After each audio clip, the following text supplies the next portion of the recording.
Pada konten ini saya akan menjelaskan yang pertama 8 prinsip pengembangan silabus, yang kedua perbedaan format RPP 2013 lama dan RPP 2021 lembar, dan yang ketiga peran silabus dalam pembuatan RPP.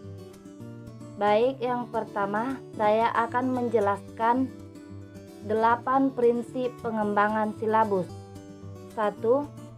Ilmiah. Ilmiah merupakan hal yang penting ada di dalam silabus. Untuk keseluruhan materi dan juga kegiatan, semuanya menjadi muatan yang harus ada di dalam silabus dan juga harus benar dan bisa dipertanggungjawabkan. Semua silabus harus memiliki referensi untuk menjadi acuan dalam mengembangkan silabus. Yang kedua, relevan. Relevan dalam arti cakupan serta tingkat kesulitan dalam penyajian materinya dalam silabus ini harus disesuaikan oleh tingkat perkembangan fisik, intelektual, serta sosial. Telitilah dalam membuat silabus, karena jika ada kesalahan bisa fatal akibatnya. 3. Sistematis.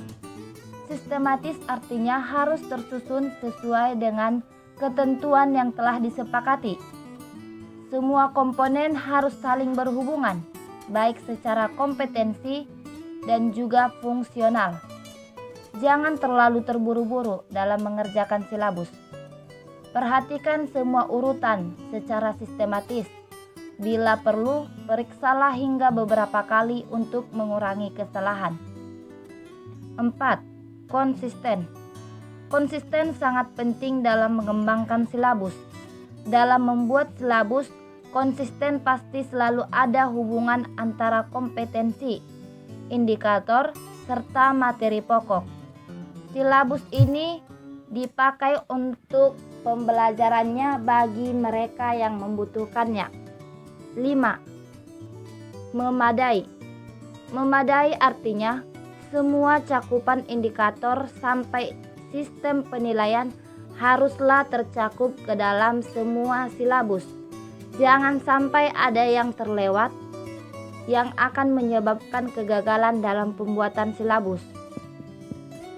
Keenam, kontekstual dan aktual. Kontekstual dan aktual sangat penting dalam pembuatan silabus. Dalam indikator sangat penting untuk diketahui dari materi yang ingin dikembangkan, kegiatan pembelajaran dan juga sistem penilaiannya untuk mencapai kompetensi dasar sesuai kesepakatan bersama. Aktual berarti sesuai dengan keadaan yang ada sekarang. Untuk kontekstual harus berdasarkan pemahaman yang sudah ada sebelumnya. 7. Fleksibel. Fleksibel merupakan semua dari keseluruhan kelompok silabus sudah masuk dan sudah diakomodasikan peserta didik mudah memahami dan mengerti sistem penilaian silabus ini. Materi yang akan diajarkan harus berdasarkan kultur masing-masing, karena kehidupan peserta didik setiap daerah selalu berbeda. 8. Menyeluruh. Menyeluruh maksudnya bahwa komponen silabus mencakup keseluruhan ranah kompetensi, yaitu kognitif, afektif, dan psikomotor. Selanjutnya, saya akan menjelaskan perbedaan format RPP 2013 lama dan RPP 2021 lembar.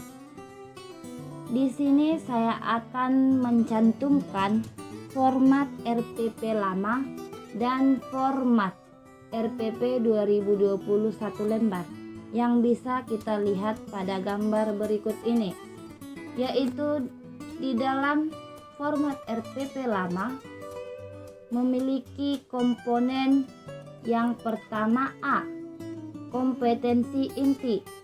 Yang kedua atau B, kompetensi dasar dan indikator pencapaian kompetensi. C, tujuan pembelajaran. D, materi pembelajaran. E, metode pembelajaran. F, media dan bahan. G, sumber belajar. H, langkah-langkah pembelajaran. Dan yang terakhir, penilaian. Dan berikut ini juga ada gambar atau format RPP 2021 lembar, yang dimana pada RPP 2020 ini hanya memiliki 3 komponen saja, yaitu 1. Tujuan pembelajaran, 2. Langkah-langkah pembelajaran, yang ketiga penilaian.